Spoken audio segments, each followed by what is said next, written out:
Bueno, equipo, buen día. Hoy grabamos con Federico Merque, es especialista Hola, en ¿qué tal? economía y política internacional. Espero que estés cómodo. Sí, perfecto.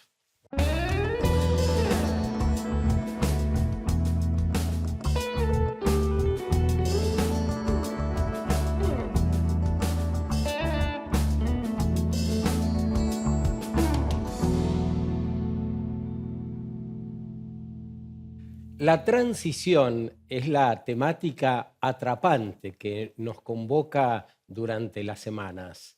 Queremos encontrar 100 voces que puedan expresar desde lugares diferentes, con pensamientos y sentires que también sean un poco divergentes, para poder desarrollar una trama lo suficientemente diversa para poder nombrar esta etapa que vive la humanidad. Insisto, inédita, absolutamente atrapante, absolutamente desafiante para todas las personas.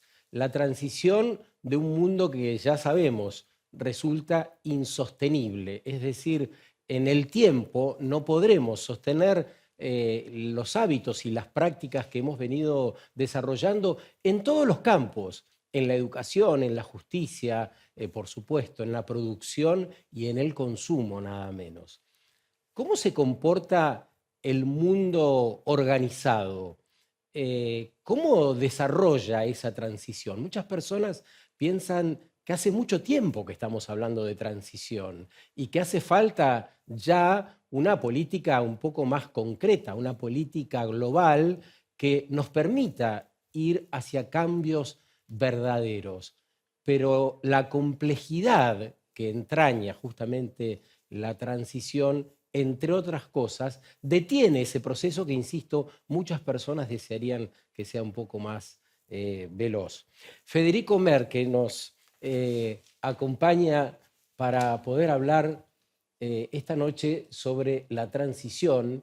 Es especialista en política internacional, en economía, tiene estudios en Flaxo, afuera también. Eh, y me interesaría de entrada por ahí pensar esto, ¿no? ¿Está demorada la transición? ¿Y hacia dónde debiera ser esa transición para nombrarla de algún modo, ¿no? Sí, la respuesta más corta es sí, está demorada. Y hacia dónde debería ir la transición es hacia un sistema de energías limpias, Mm, ¿no? Transitar, en este caso que nos convoca, implica dejar de lado un sistema basado en energías fósiles, intensivo en energías fósiles, estoy hablando del carbón, del ujú, gas, del petróleo, y pasar a un sistema de energías renovables, donde la energía eólica, la solar, el hidrógeno, en parte la nuclear, hidroeléctrica, forman parte del paquete de esa transición. Ahora, la palabra transición a veces es un poco engañosa. Vos recién señalabas hace años que venimos ujú, hablando de transición. Cuando uno mira la historia de las transiciones, de cómo el ser humano abandona las primeras formas de energía más básicas, la biomasa, la madera, los desechos, y pasamos al carbón, ujú. y del carbón pasamos al petróleo, gas, poco después la nuclear ahí simultáneamente. Esas transiciones siempre son muy lentas. Mm, Hablamos de 30, 40 años desde que pasamos de un estadio al otro y nunca son completas. En África, en muchos países pobres, la biomasa es central. China vive del carbón. India vive del carbón. O sea, hoy quemamos más carbón que 40 años atrás. Entonces el carbón no quedó atrás, la biomasa no quedó atrás. Fueron reemplazados, sí, masivamente, principalmente en los países centrales, por energías que eran más eficientes. O sea, la transición se dio a partir de la búsqueda de eficiencias y el mercado fue seleccionando cuáles eran esas fuentes más eficientes. No fue una transición basada, inspirada, motivada en la urgencia de un planeta que hay que recuperar o de un clima a preservar. Entonces, la característica de esta transición es la urgencia, en que tenemos que ir a ese sistema lo antes posible, ya estamos demorados, y ese momento no estaría llegando aún, ¿no? Muchas personas que han pasado por el ciclo hablan de múltiples transiciones, entre las cuales citan la transición energética. Pero vos has sido muy concluyente. La transición es energética, pero hay una transición que va en paralelo que tiene que ver con los liderazgos, las gobernanzas, los vínculos personales, las ciudades donde vivimos. ¿Cómo conjuga todo eso? Conjuga de maneras muy complicadas, muy complejas y con resultados o reacciones que van en distintas direcciones, ¿no? Uno puede contar historias positivas y historias muy negativas, porque es correcto, esta transición ocurre en el contexto de otras transiciones. Mm, Muchos le ponen un nombre a eso y lo llaman la policrisis. mm, La idea de que no estamos atravesando una sola crisis, sino un conjunto de claro. crisis que coexisten y se retroalimentan. La crisis de la climática, la crisis demográfica. Estamos aún transitando a un mundo que nominalmente va a crecer, Mm, pero va a envejecer. exacto. Estamos envejeciendo y eso implica una transformación enorme en cómo pensamos desde las pensiones hasta el futuro del empleo. Eso. Estamos transitando una economía mucho más digital, de entornos digitales. La vida nuestra está atravesada por lo digital. ¿Cómo eso va a cambiar al capitalismo? Mm, ¿Sí? De una economía basada en bienes a una economía en servicios digitales. Estamos transitando también el poder. Cuando uno mira la concentración de poder, ¿dónde estaba el mm, poder y la prosperidad? Eso se está desplazando hacia otras regiones como Asia, como China. Entonces el cambio de poder repercute mucho en los países centrales, en Europa, en Estados Unidos, que se sienten hoy día del lado de los perdedores de la globalización, de que la globalización ha traído muchos beneficios, pero concentrados en algunos países y en algunas clases sociales, pero han salido perjudicadas las clases medias de los países más prósperos, ¿no? claro. Entonces se perciben como perdedores. Eso ha impulsado populismos de derecha, de izquierda, xenofobia, reacciones nacionalistas. Entonces el modelo económico-político que conocimos durante los últimos 30 años, que se llamaba globalización, Sí. neoliberalismo, economías abiertas, se está transformando también, ¿no? Entonces, el desafío del cambio climático, de la transición energética, es cómo avanzar en eso y al mismo tiempo atender otro tipo de necesidades, ¿no? En donde la Mm, gente, como dijo una vez un funcionario indio, me hablan del fin del mundo, yo me preocupo por el fin de mes, mm. ¿no?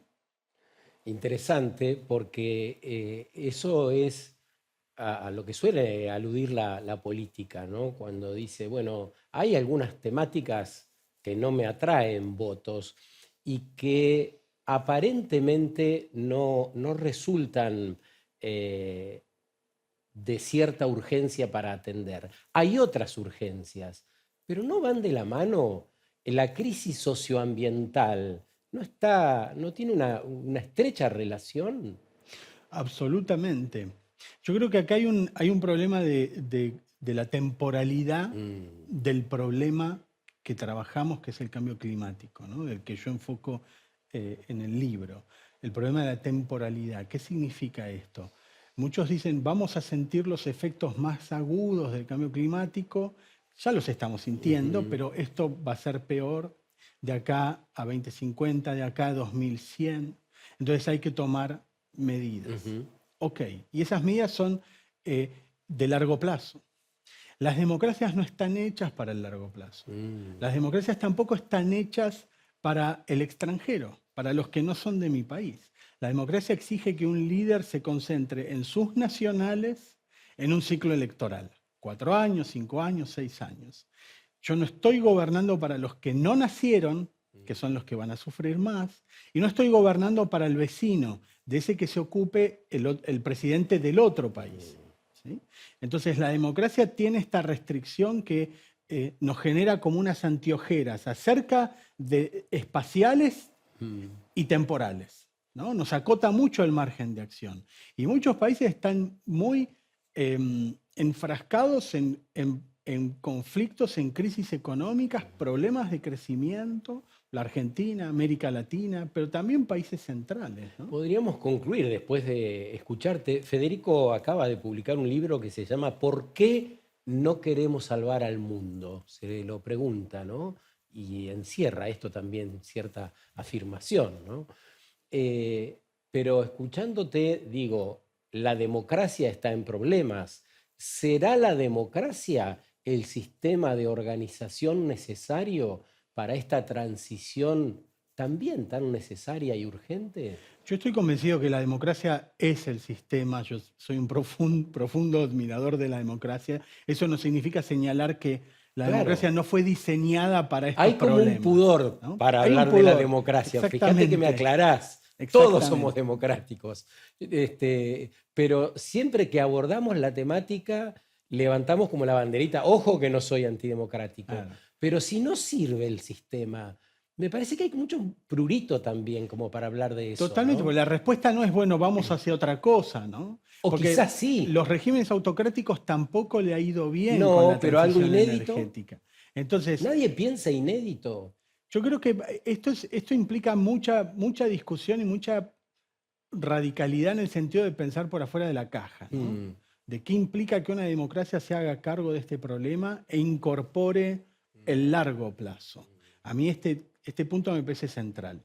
Y hoy hay un dato que es clave, que es que sale más caro atender los problemas que son el resultado del fracaso de la transición ujú. que invertir en la transición. O sea, el costo de no hacer nada es más alto que el costo de hacer algo.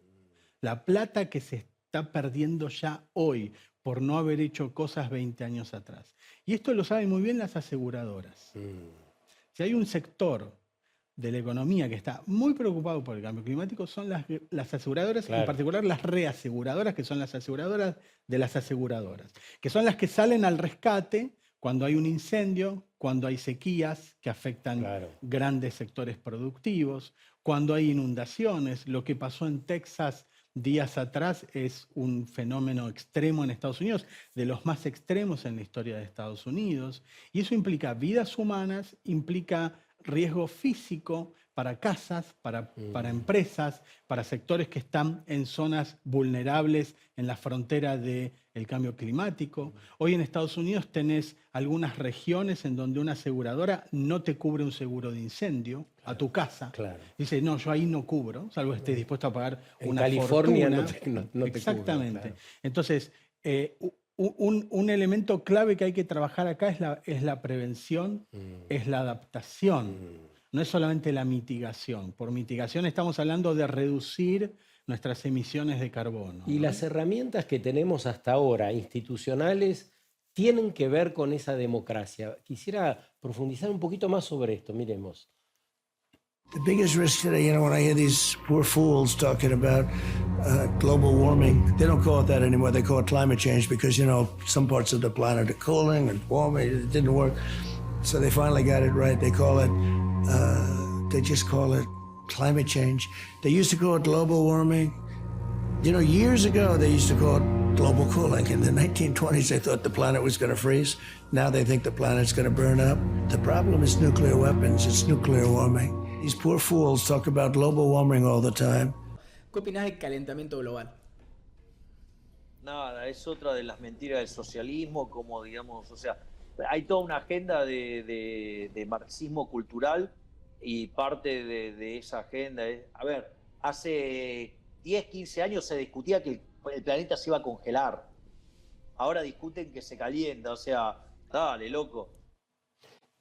Esta es la democracia, este es el nivel de representantes que podrían abordar semejantes temáticas, la urgencia del tiempo que vivimos.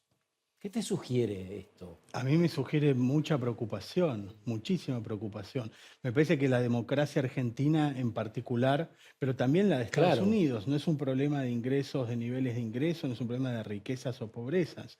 Las democracias hoy están atravesando una suerte de, yo lo llamaría cierre cognitivo frente al problema, ¿no? ¿Cómo sería eso? Huir de la complejidad. y huir de la responsabilidad.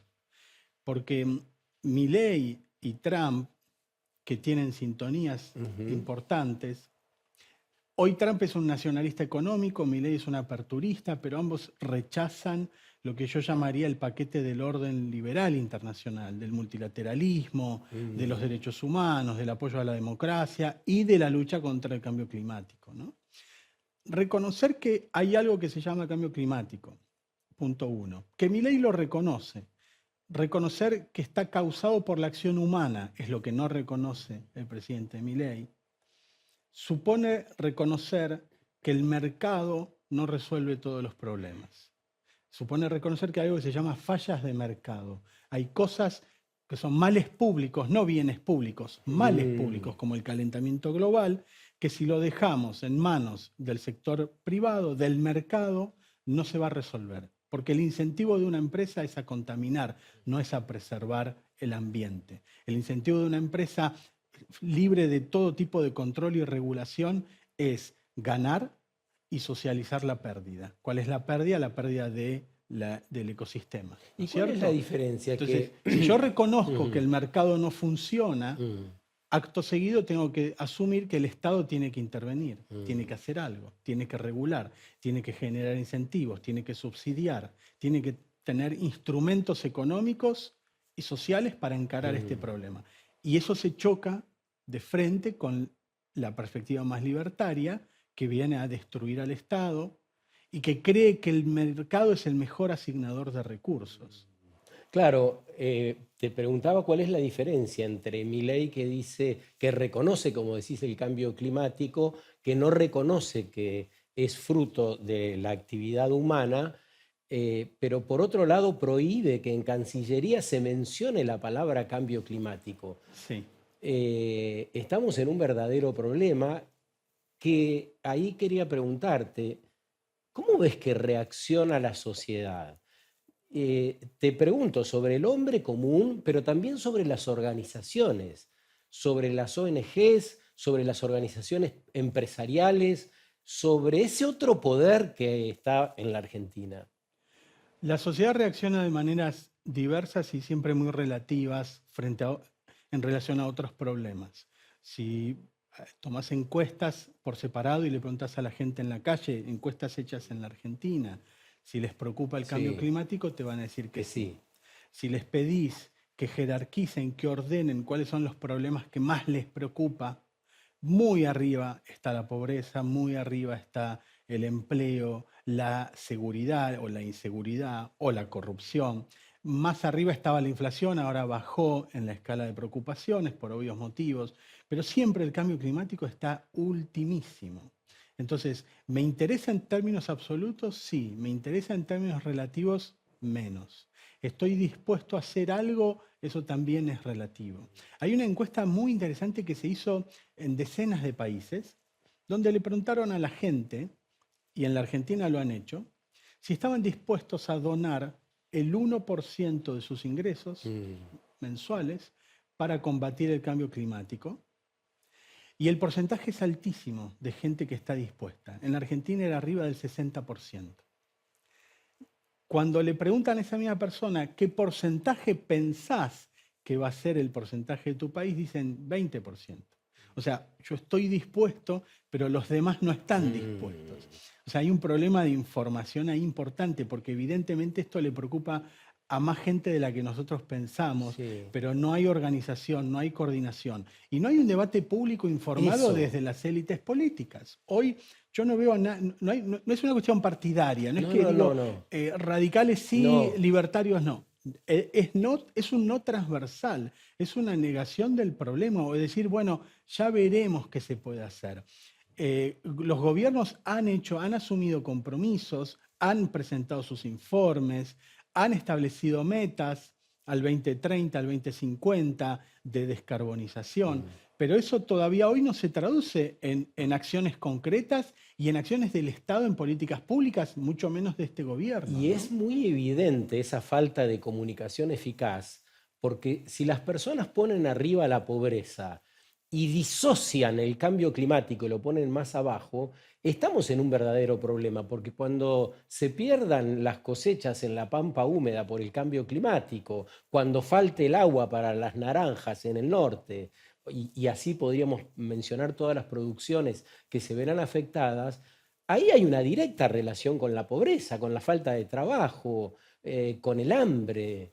Totalmente. Hay una percepción que consiste en pensar que esto es un problema para sociedades muy avanzadas, que ya resolvieron la cuestión del desarrollo y se pueden dedicar a otras cuestiones, incluyendo el planeta, ¿no? Y me parece que es un grave error, es un gravísimo error, porque vos tenés países que no son Noruega ni Dinamarca, son Brasil o Chile, Sí. vecinos, que están pensando el problema con mayor seriedad, que están haciendo cosas, que están poniendo mucha plata desde el Estado o más abajo los estados en Brasil, es un país federal, y que están buscando cooperación internacional y que están teniendo metas agresivas y que se están preparando para lo que consideran que va a ser un mundo más regulado en estos aspectos. La Unión Europea, por ejemplo. Mercosur está por cerrar, parece, un acuerdo de libre comercio con la Unión Europea. Ese acuerdo supone que los países del Mercosur no se retiren de los compromisos de París, Claro. del Acuerdo de París. Ok, pero también supone otras cosas. Supone introducir la dimensión climática en el comercio. Y hay una ley de deforestación que dice que yo no le puedo exportar a Europa productos alimenticios, soja o lo que sea, que vengan de zonas deforestadas. Se tomó un año en particular, no me acuerdo si fue hace 3 o 4 Sí. años. Y eso va a empezar a funcionar, no solamente en la Argentina, en otras partes del mundo. Entonces, si no nos regulamos nosotros, de afuera sí nos van a regular muy probablemente. Es muy interesante el ejemplo que das, porque es fácil de ver si pusiste vacas o estás criando vacas en Salta, en un lugar de desmonte, en lugares de desmonte inclusive no autorizados por la ley, no vas a poder comercializar con el exterior, con la Unión Europea, por ejemplo, y ese gran mercado. Exactamente. Y después, por otro lado, tenés las grandes empresas, ¿no? Hay muchas empresas que tienen políticas de cero neto propias. Hay muchas empresas que forman parte de alianzas transnacionales, globales, de grandes empresas, donde tienen sus propias metas y sus propias métricas para evaluar cuán limpia es su producción, ¿no? Entonces, esa empresa, no importa en qué país está, tiene que desarrollar las acciones para cumplir con esos parámetros que son de la casa matriz, si se quiere. Entonces, eso también es una forma de forzar a competidores, a gobiernos locales, etcétera, a informarse acerca de los compromisos que tienen estas empresas y adecuar regulaciones en sintonía con eso, porque detrás de esas empresas tenés accionistas, tenés inversores que están diciendo yo invierto en vos, pero quiero resultados más verdes de tu parte, ¿no? Ahora vamos a hablar justamente de eso, de economías más saludables, de desarrollos más verdes, de algunos países o regiones que podríamos mirar como para atender parte de un proceso que sí está en marcha, con estas diferencias y con estos matices que Federico Merke cita en esta primera parte del encuentro. Hagamos una pausa y volvemos enseguida.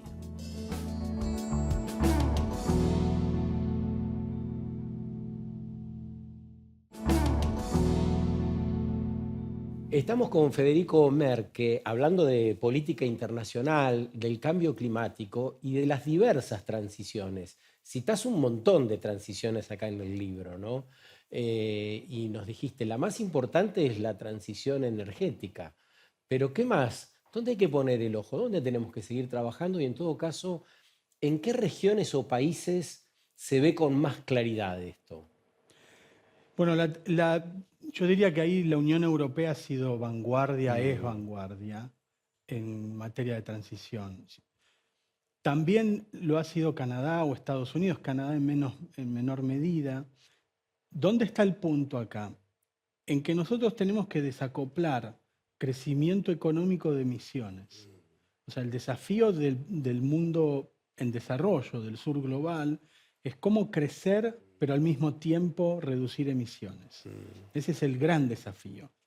Ese es un desafío que los países centrales lo alcanzaron. Si uno mira las emisiones de Alemania, de Estados Unidos, de Canadá, del Reino Unido, son países que ya tuvieron su pico de emisiones. Siguieron creciendo, y eso lo han hecho hace 10, 15 años atrás, muchos de ellos. Han seguido creciendo, pero han podido reducir esas emisiones. El problema de los países del sur global es cómo alcanzar ese pico, ¿sí? Ni China lo alcanzó, ni la India lo alcanzó, ni Brasil lo alcanzó, nadie lo alcanzó prácticamente. Entonces, para eso hay que ir hacia formas de energía mucho más limpias. No significa dejar de crecer, significa seguir creciendo, pero invirtiendo mucho más en esa transición energética. Pero esa idea del crecimiento infinito, ¿es sostenible? Esa es una pregunta económica, filosófica, diría yo, ¿no? Hay un punto acá que es los límites planetarios, ¿no? ¿Cuáles son los recursos que nosotros estamos extrayendo del planeta? ¿Cuáles son vendrían a ser los puntos de dolor del planeta? Lo que está abajo, la atmósfera, el agua, la calidad del aire. Ahora no me acuerdo, son 8 o 9 puntos de dolor del planeta. Varios de esos puntos ya se superaron y no hay regreso para atrás. Entonces, una economía que siga siendo extractiva, hay que preguntarse cuál es el límite de eso. Yo creo que nosotros no lo vamos a ver ese límite, me parece que está bastante más adelante. Porque una de las contradicciones de la transición energética es que vos tenés que romper una parte del planeta para salvar al resto. ¿A qué me refiero? Hay que seguir haciendo minería. No podés tener litio, no podés tener baterías de autos eléctricos, no podés tener aerogeneradores, no podés tener paneles solares si no haces minería. El problema no es minería sí, minería no, es qué tipo de minería, con qué estándares, cómo se preserva los ecosistemas, la biodiversidad de las zonas, etc.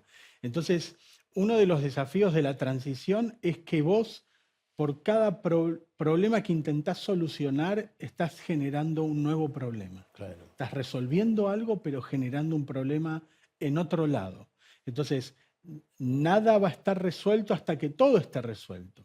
Ese equilibrio general, yo creo que estamos muy lejos de ese equilibrio general. Estamos en equilibrios parciales, en que si yo emito, puedo capturar, ¿no? ¿Cómo hago equilibrios muy chiquitos a nivel empresa, a nivel municipio, a nivel país? Te convido a ver el siguiente video, que me parece que nos puede ayudar a comprender esas posibilidades ciertas que vos mencionás. ¿La economía tiene una nueva cara? Seguramente escuchaste hablar de la economía verde, que busca un modelo más sostenible sin sacrificar crecimiento económico. En la economía verde, la naturaleza es vista como un ayudante del carbón y del petróleo en tiempos de crisis climática. Muchos ven en esta tendencia una fase del capitalismo que propone medidas de política pública novedosas para intentar aplicar las leyes del mercado a la naturaleza y así protegerla. La idea consiste en fijar precios y restricciones de uso para reducir su degradación. Sin embargo, una vez que se fija un precio a la naturaleza, también se abre la puerta a quienes están dispuestos a pagar por explotarla. Esta reinvención de nuestro sistema socioeconómico profundiza las desigualdades porque solo pueden tener acceso a bienes naturales aquellos que puedan pagarlo.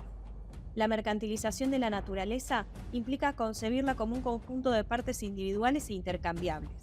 Una visión que pasa por alto las complejidades de los ecosistemas. ¿Estamos frente a un modelo que protege a la naturaleza o que propone una nueva fase de explotación? Bueno, es una gran pregunta esa del final, ¿no? Porque es la naturaleza la que se tiene que adaptar a la economía humana, o es nuestra economía, nuestro modo de organizar nuestras vidas, nuestras finanzas, atendiendo quizá a las enseñanzas de la naturaleza, ¿no? Creo que es más lo segundo que lo primero. Voy a decir algo muy obvio, y es, el planeta no nos necesita. Nosotros sí los necesitamos. Claro. Nosotros podemos extinguirnos, al planeta no le hace nada.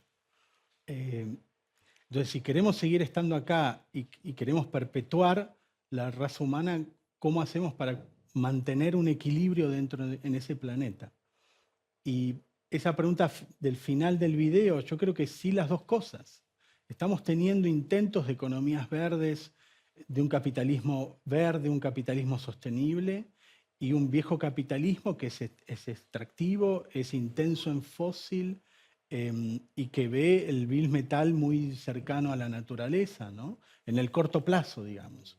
Me parece que esto es un debate que es global y que toca muy de cerca las democracias, ¿no? De cuál es hasta qué punto estamos llegando a un límite en relación a los recursos que podemos extraer del planeta. Y ¿no? de ahí estamos a la vuelta de tocar, como vos decís, la participación ciudadana, el nosotros, el poder darle un nombre y una entidad a esa participación de millones de personas que hoy la economía y la política en cualquier lugar del mundo les deja fuera, ¿no? Sí, sí. Un motor central de la participación ciudadana acá fueron los movimientos ecologistas, que vos conocés muy bien, que empiezan en la Guerra Fría, muchos de ellos en contra de la energía nuclear y de la bomba atómica. Y los movimientos ecologistas fueron centrales en las democracias para generar interés, para generar votantes más informados que demanden a líderes políticos, a sus representantes, ¿no? Hoy el tercer sector está muy dañado. Sí. Está muy dañado. No solamente en países en desarrollo como en la Argentina, sino también en Estados Unidos o en Europa. Están más dificultados de acceder a fondos de organizaciones, a fondos del Estado que les facilite el accionar. Están desprestigiados. Hay una corriente dentro del populismo que veíamos en estos videos, que es un sentimiento muy anticientífico, un sentimiento antiintelectual. Es la idea de que el experto, para decirlo de alguna manera, es un sanatero. El experto chamulla, dice una cosa y ahora dice otra, como señalaba Milley, ¿no? Está muy desprestigiada la ciencia en general. Y eso no ayuda en nada al movimiento ecológico, a la información acerca del cambio climático.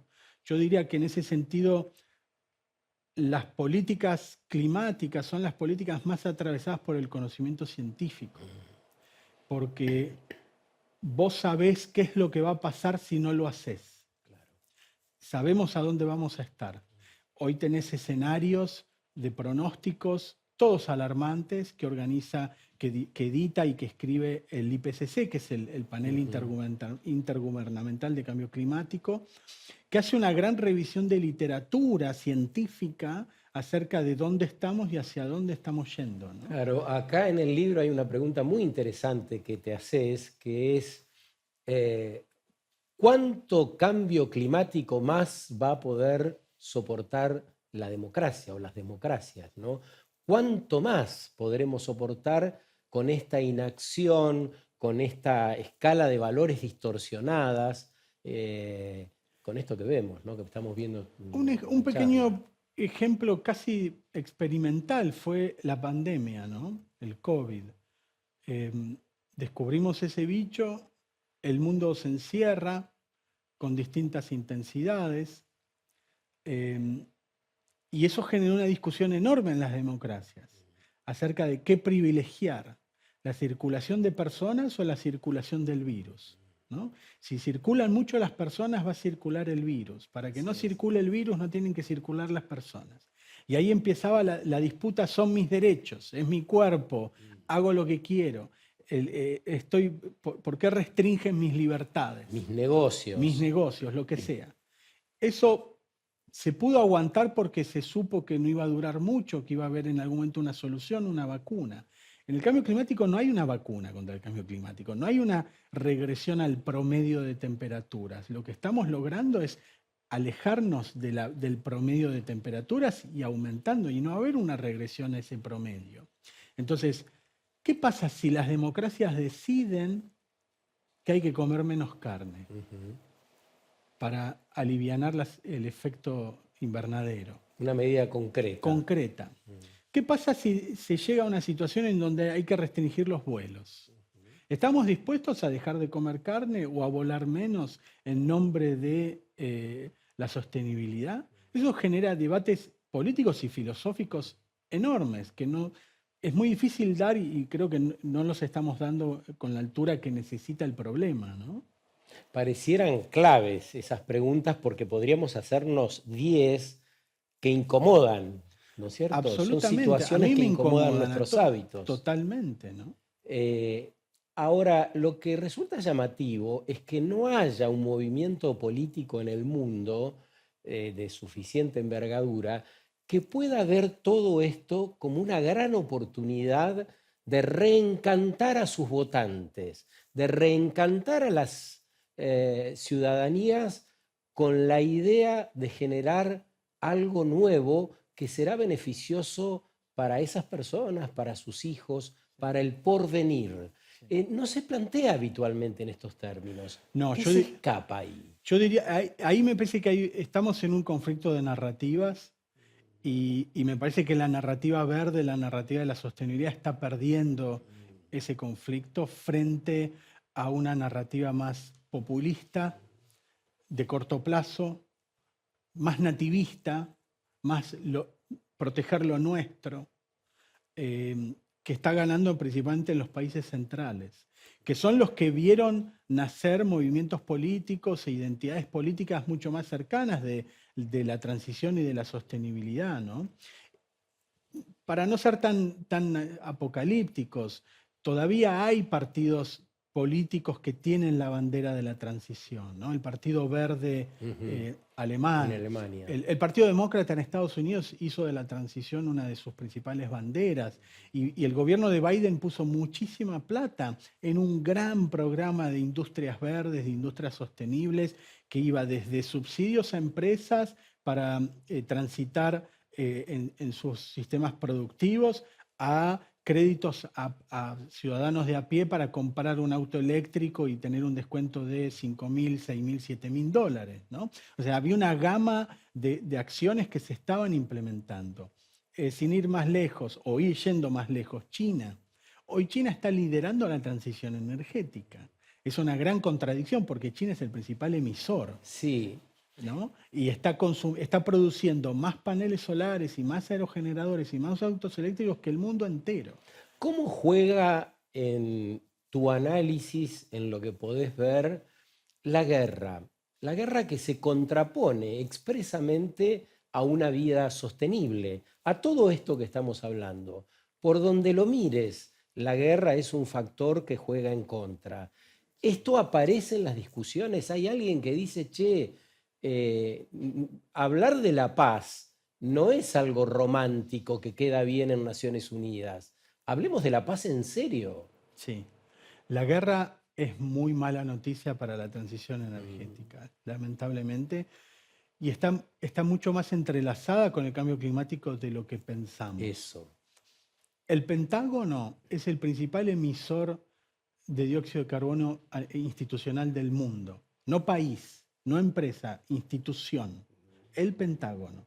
Todo el movimiento y la vida militar del Pentágono es el principal. El Pentágono emite más que Portugal, para poner en comparación.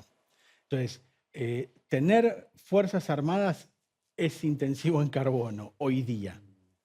Por otro lado, vivimos en un contexto de fragmentación geopolítica, de aumento de la conflictividad. Lo estamos viendo en Rusia, lo estamos viendo en Medio Oriente. Es un escenario que lleva a todos los países principales a aumentar su gasto en defensa. En Europa, el último año, todos los países en Europa aumentaron el gasto militar. Lo está haciendo Estados Unidos, lo está haciendo Canadá, lo está haciendo China. ¿Eso qué significa? Menos plata en acción climática. Claro. Y lo dicen abiertamente. Abiertamente. La estrategia de cero neto en el Reino Unido hoy se está sacrificando en el altar de la seguridad nacional y de poner más plata en defensa, en la disuasión nuclear.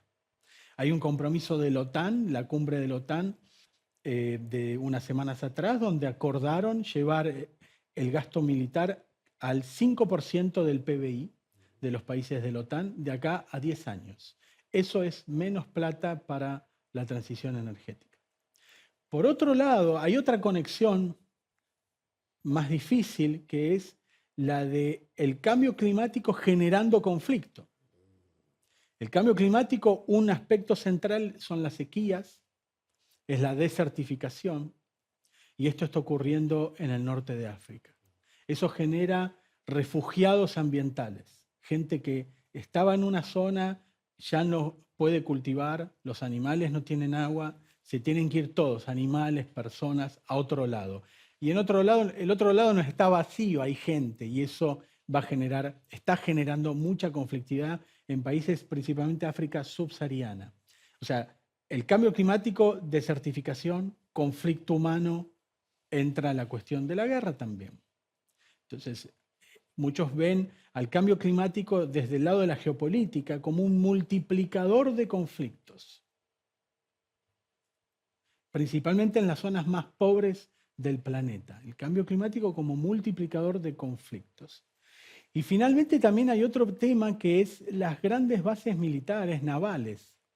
Hay muchas de ellas que corren el riesgo de quedar bajo el agua. Entonces también hay muchas bases en Estados Unidos que se han prendido fuego, que han sufrido shocks energéticos, etc. Entonces también están viendo cómo relocalizan bases militares. Esa mirada geopolítica que citaste a la pasada de los inmigrantes, ¿no incluye a la Argentina y también desde una mirada positiva con la llegada de inmigrantes con diferentes culturas, con diferentes sabidurías, con la posibilidad de tejer una malla humana verdadera? ¿Vos estás pensando en la Argentina del siglo XIX, En XX? una nueva, no, en esta nueva Argentina donde nosotros no podemos encontrar soluciones ni siquiera para ponernos a jugar a un juego de mesa, no encontramos la fórmula. ¿Por qué no pensar que con otras personas podríamos constituir sociedades verdaderamente diversas y con una mayor fortaleza a la que nos asiste? ¿Esto lo contempla la geopolítica o inmigrante más vale mal o más vale que no esté, más vale que no se acerque? Hoy en clave geopolítica las migraciones son un factor de desestabilización. Son un factor que incentiva el populismo nativista, nacionalista. O sea que podríamos pensar que es una mirada un poco anticuada, no es una Absolutamente mirada... anticuada. No es una mirada cosmopolita. Hoy moverse es mucho más difícil que 100 años atrás. Cuando se habla de globalización, se mueven los objetos, se mueven los datos, la información, la plata, no la gente. La gente se mueve y mucha ilegalmente, porque no encuentra el canal más legal. Y por supuesto que hay una cuestión clasista, ¿no? Los ricos, los acaudados no tienen problema en moverse. Claro. Los educados no tienen problema en moverse. Tienen problema en moverse los pobres. Entonces hay una criminalización también de la migración. Y en la lectura más política uno mira Europa y ve cómo los partidos de extrema derecha populistas hacen del tema migratorio una de las banderas centrales, ¿no? Y ya no hablan solamente de frenar la inmigración, sino de remigrar. O sea, los que están, que se vayan, echarlos. Sí, sí. Aunque estén legales, ¿no? Aunque estén con papeles, sacarlos. Uno mira los discursos más radicales de Alternativa para Alemania, que es la extrema derecha, o de Vox, que es el partido de extrema derecha en España, y básicamente están proponiendo eso, ¿no? No, o sea, no es solución, es puro problema. Es puro problema. Claro, la propuesta era mirarlo al revés, desde el lugar donde vivimos, ¿no? Sí, lo trágico es que Europa está envejeciendo. Casi todos los países de Europa están por debajo de su tasa de fertilidad, que es 2.1. Están en 1.7, 1.6. Están envejeciendo. Entonces, ellos saben dos cosas. Que necesitan jóvenes y que los jóvenes que están llegando no los quieren. ¿Cómo resuelven eso? Gran dilema. Te convido para el final a que imaginemos, a que imagines, a que nos ayudes a imaginar mundos posibles. Un mundo donde haya algunos aspectos de esta transición de la que venimos hablando que estén un poco más cercanos y que creas con un poquito de voluntad también de que puede suceder. Gracias, Sergio, un placer. ¿Lo dirías? ¿Te animás a mencionar? Pensé que me estabas estimulando a pensar, ¿cuál sería un mundo posible? Tengo mundos deseables. Deseables, sí. No sé si son posibles, Deseables.